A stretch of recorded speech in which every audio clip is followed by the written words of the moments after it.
My parents said they couldn't afford to save my daughter's life, but secretly spent $480,000 on my sister's children. And I'll never forgive what they did. Hey Reddit. I never imagined I'd become the kind of person who shares my family's darkest secrets online. Yet here I am, sitting at 3 a.m., unable to sleep, my mind looping over what happened tonight. I have to write this down before I completely lose my grip on reality. My hands are shaking as I type. My name is Olivia, and my daughter Sophie passed away 6 years ago. She was only 8 years old and had acute lymphoblastic leukemia, the kind that demands intense treatments, experimental medications, and near-constant care. Insurance companies love to deny coverage for it. Daniel, my husband, and I exhausted every possible resource. We maxed out credit cards, took out loans, sold our car, and even created a GoFundMe campaign, which barely made a dent in the enormous expenses. Watching my little girl suffer while being crushed under financial strain was unbearable. We begged anyone who would listen to help. I remember calling my parents in desperation when Sophie had already been hospitalized for 3 months. The next stage of her therapy wasn't fully covered by insurance, and we needed $50,000 urgently. I was sobbing so much that I could barely form words. My mother answered the phone. I tried to explain everything, the treatments, Sophie's courage, how exhausted she was, how the doctors believed this could save her life. There was a long pause, then she spoke in her calm, measured voice. Olivia, we're on a limited income. Your father's retirement isn't what we hoped it would be. We just don't have the money to spare. I begged. I fell to my knees in the hospital hallway, pleading. I promised we would repay them with interest. I would have done anything at all. My father repeated the same thing. They said they were sorry, that they wished they could help, but they simply couldn't. They suggested bankruptcy and talking to a hospital social worker instead. I hung up shattered. But Sophie needed me, so I forced myself to focus. Daniel and I managed to gather the money through his parents taking out a second mortgage, my employer advancing me a year's salary, and a medical financing loan with a predatory interest rate. Sophie received the therapy, but it wasn't enough. 6 months later, she died, weighing less than 60 pounds. Her hair was gone, but her deep brown eyes still smiled at me as she left this world. Her last words, "I love you, Mommy, don't be sad." How do you keep going after that? How do you face mornings when your child is gone? Meanwhile, my sister Lauren has 3 healthy, thriving children, Jake, Chloe, and Mason, who attend Greenwood Preparatory School, one of the state's most expensive private institutions. Tuition alone is $40,000 per kid per year, totaling $120,000 annually. Lauren and her husband Chris, a corporate lawyer, live a lavish life. A big suburban home with a pool, European vacations, matching Tesla. I never envied them, really. After Sophie's death, Daniel and I separated 18 months later. Grief destroyed our marriage. We parted amicably but painfully, still supporting each other while rebuilding our lives. I've been working 2 jobs, barely affording my tiny apartment, slowly paying off medical debt, just existing while therapy reminds me the emptiness Sophie left can never be filled. Time doesn't heal. You just get better at pretending everything is okay. 2 weeks ago, something happened that changed everything I thought I knew about my parents. I was having coffee with my former college roommate Tara, who works at Greenwood Preparatory. We were catching up when she casually said, "It's wonderful your parents can help Lauren with tuition. I just processed a payment from their account last week." I froze. My chest tightened, my vision blurred. Tara noticed immediately and asked if I was okay. I couldn't respond. I eventually fainted in the coffee shop. When I came to, I pressed her for details. After hesitating and making me promise not to share what I learned, she revealed the truth. My parents had been paying full tuition for all 3 of Lauren's children for the past 4 years. Every semester. $120,000 per year. $480,000 over 4 years. Let that sink in. $480,000 for private school, while they claimed they couldn't afford $50,000 for my daughter's life-saving therapy. I don't remember leaving the coffee shop or driving home. I just sat in my car, screaming until my throat was raw, pounding the steering wheel until my knuckles bled, then staring blankly at nothing as night fell. For 2 weeks, I replayed every interaction with my parents. Every holiday gift for Lauren's kids, every praise for her parenting, every subtle jab at me. They were lies.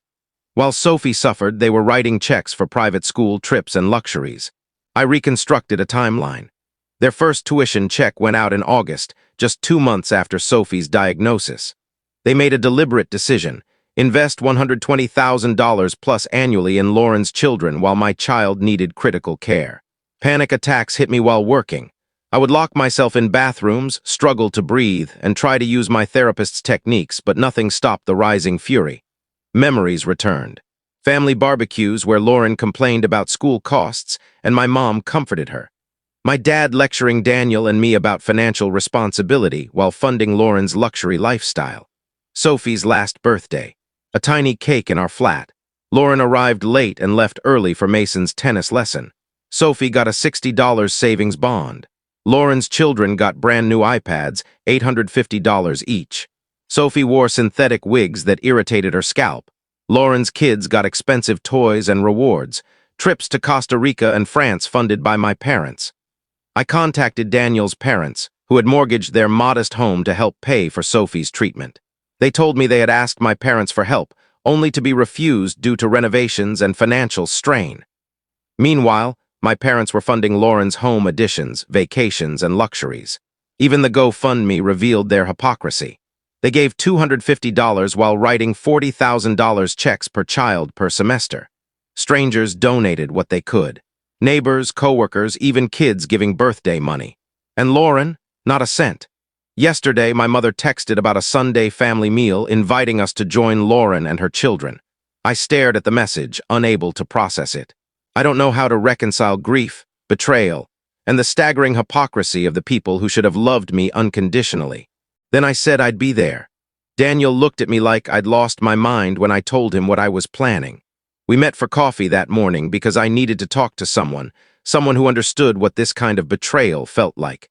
When I told him everything I'd found out and what I was going to do, he stayed quiet for a long moment before finally asking, "Are you sure you want to go through with this?" His eyes carried that same heaviness we both knew too well. "You can't unsay things once they're out in the open," he warned gently. "Good," I told him. "I don't want to take them back." He gave a small, sad smile, then reached across the table and squeezed my hand. "Sophie would be proud of you," he said, "for finally standing up for yourself and for her." That sentence broke me right there in the middle of the cafe, because he was right. Sophie had always been brave, always ready to fight, even when her body couldn't keep up. She never gave up. So how could I? I owed her that much. That's how I found myself today, driving toward my parents' house, the same suburban home I grew up in with the big oak tree out front and my mother's perfect little garden by the porch. Lauren's sleek Tesla was already in the driveway, parked neatly beside my parents' SUV. I sat there for a few minutes in my old, beat-up Honda, trying to gather the courage to move. My heart pounded so hard it hurt. Finally, I opened the door and walked up the path without knocking. Sunday dinners at my parents' house were always casual. Everyone just walked in. From the front hallway, I could hear laughter coming from the dining room, the smell of my mother's pot roast filling the air. I heard my nieces and nephew chatting excitedly about something, and for one awful moment, I could almost hear Sophie's giggle mixing in with theirs. Then reality hit like ice. When I stepped into the dining room, everyone looked up. My mom flashed a bright practice smile, the same one she always used when guests arrived. "Olivia, what a lovely surprise. We're just sitting down to eat." Lauren stood across the table, wearing expensive slacks and a soft beige sweater, arranging silverware like she owned the place. "Olivia," she said lightly, "it's been ages." My dad sat at the head of the table, the usual spot of authority, and gave a brief nod. "Hey, sweetheart." The kids were still in the living room, absorbed in their tablets, not paying any attention. I glanced at them and thought of Sophie, how she'd loved to draw, how she wanted to become a vet, how she smiled even when the chemo left her too weak to walk. "Let's eat," my mom announced cheerfully, placing the roast in the center of the table. "Everyone sit down." I took my old seat, same as I had since I was a kid, while Lauren sat opposite me. Everything looked so familiar, so normal, that I almost doubted what I was about to do. Conversation flowed easily at first. Mom asked about everyone's week. Lauren bragged about Chloe's soccer tournament and Jake's science fair. Dad talked about his golf buddies. They asked about my work. I mumbled short answers. Everything tasted like dust. "Olivia, you're awfully quiet," my mom said finally in that gentle criticism tone of hers. "Everything all right?" This was it. The moment I had been waiting for. I put down my fork and looked straight at her. "Actually, Mom, there's something I need to talk about." The table went still. Lauren's brow arched. My dad froze mid-bite. The kids kept eating, oblivious. I met up with Tara Cooper a few weeks ago, I began. Remember her? My college roommate. Mom nodded cautiously, and I caught the flicker in her eyes, fear, maybe recognition. She works at Greenwood Prep now, I said slowly. That's the school your kids go to, right, Lauren? Pretty fancy place. Must cost a fortune. Lauren smiled thinly. It's a great school, we're lucky. Yeah, very lucky, I said. About $40,000 per kid per year, isn't it? So that's, what, over $120,000 annually? My dad's voice sharpened. Olivia, what are you getting at? I ignored him and looked straight at Lauren. Tara told me something interesting, I said evenly. She said Mom and Dad have been paying your kids' tuition for the past 4 years. The silence that followed was suffocating. Lauren's face went pale, then flushed red. Mom's lips parted soundlessly. Dad slammed his fork down. Olivia, Mom started, but I raised my hand. Do you remember when Sophie got sick 6 years ago? I asked. When I called you crying in the hospital hallway, begging for help because her treatment wasn't covered by insurance. Mom's eyes filled with tears. Olivia, please. You told me you couldn't afford it, I cut in. You said money was tight, that I should consider bankruptcy. I only needed $50,000 to save her life. I let out a bitter laugh. But apparently you had no problem spending more than double that every single year for private school. Dad's jaw tightened. It's not the same thing, he said stiffly. The situations were different. How exactly? I demanded. Explain how a school tuition is more important than your granddaughter's life. I'm listening. Lauren jumped in quickly. I didn't know about any of this, Olivia, I swear. I thought Mom and Dad were just helping a little, maybe with supplies or partial tuition. Don't lie, I said sharply. You knew, you had to know, you weren't paying full tuition yourself. You knew they were covering it all and you said nothing, not even after Sophie died. Lauren's voice shook. That's not fair, you never told me what was happening with her treatment. Because you never asked. I snapped, standing so fast my chair screeched across the floor. You never cared enough to ask. You were too busy with your perfect life, healthy kids, vacations, your Tesla, while I was watching mine fade away. Olivia, sit down, Dad barked. You're upsetting the children. I looked at my nieces and nephew, all frozen and wide-eyed. For a split second, I felt sorry for them, but the rest of me, the broken part that had died with Sophie, didn't care. I'm upsetting the kids, I said quietly. You let your own granddaughter die while you funded their education. You left me begging in hospital corridors while you wrote tuition checks. Mom was crying now, makeup streaking down her face. We thought it was too risky, she sobbed. The doctor said there were no guarantees the treatment would work. At least with the school, we knew the money wouldn't go to waste. I stared at her, stunned.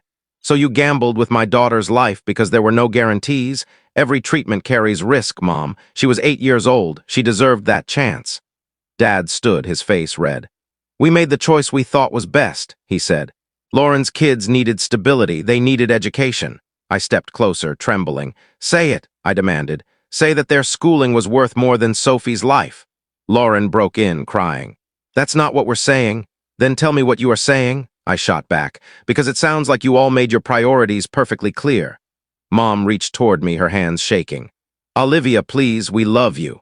We loved Sophie. We thought we were doing the right thing. No, I said, my voice hard as glass. You thought about appearances, about keeping Lauren's picture-perfect family intact. You didn't think about the little girl fighting for her life. Dad muttered. We couldn't afford both. There it was, the truth. You chose, I said quietly. You had to choose, and you chose Lauren's kids over mine. Sophie was going to die anyway, Dad said, his tone flat. Even with treatment, she had maybe a 35% chance. It would have been throwing money away. Something inside me cracked wide open. The sound that came from me didn't even sound human. Mom gasped. Lauren covered her mouth. Dad tried to backtrack. That came out wrong. Get away from me, I screamed. Don't touch me. Olivia, please, Mom begged, trying to step closer. You just explained everything perfectly, I said, my voice shaking. Sophie's life wasn't worth the risk. Her survival was a bad investment. I looked at each of them, Mom, Dad, Lauren, and knew this was the last time I would ever see them as family. You know what hurts the most, I whispered. Sophie loved you. She asked for you every day in the hospital. She drew you pictures. She wanted video calls. And you, I choked on the words, you treated her like she was worth less than tuition fees. Mom sobbed. We loved her. Love is a verb, I said. It's not a word, it's an action, and your actions showed me exactly where she ranked, dead last. Lauren broke down, crying openly now. I turned to her. I hope your kids enjoy their elite school. I hope they appreciate what it cost. 13-year-old Jake looked terrified. Aunt Olivia, what's happening? He whispered. I knelt slightly, my voice softer. None of this is your fault, sweetheart. But someday, maybe ask your mom and grandparents why your cousin Sophie isn't here anymore. Ask them what mattered more. Then I walked out. I haven't looked back since. I blocked all their numbers. When Lauren came banging on my apartment door the next morning, I told her I'd call the police if she didn't leave. The next day, I woke up feeling hollow. Not better, not worse, just empty. I called in sick to both my jobs and lay there staring at the ceiling, hearing Dad's words again and again. Sophie was going to die anyway. Around noon, there was pounding on my door. I ignored it, but it kept coming. Finally, I dragged myself up and peered through the peephole. Lauren, she looked awful, hair messy, eyes swollen, wearing pajamas. Olivia, please, she begged through the door. Just let me talk. Go away, Lauren, I said flatly. I didn't know, she cried. I swear I didn't know how much they were paying. I thought they were just helping a little. I never knew they refused to help you. You had to know, I said through the door. You weren't paying those bills yourself. Chris and I were paying part of it, she insisted. I thought Mom and Dad were just covering some, maybe a third. I didn't want to pry, it felt ungrateful. Her voice cracked. Please believe me. But I couldn't. Even if she didn't know the numbers, she knew enough to see I was drowning. She knew Sophie was sick. She saw my suffering and still chose to stay comfortable in her world. Even if I believe you, I whispered, it doesn't change anything. You saw me falling apart. You saw what losing her did to me. You came to her funeral in designer clothes, smiled, and left early for soccer practice. Her sobs echoed through the hallway, but I turned away from the door, and for the first time in years, I didn't feel guilty. If you enjoyed this story, don't forget to leave a comment, hit subscribe, follow for more, and turn on the bell icon so you never miss the next one.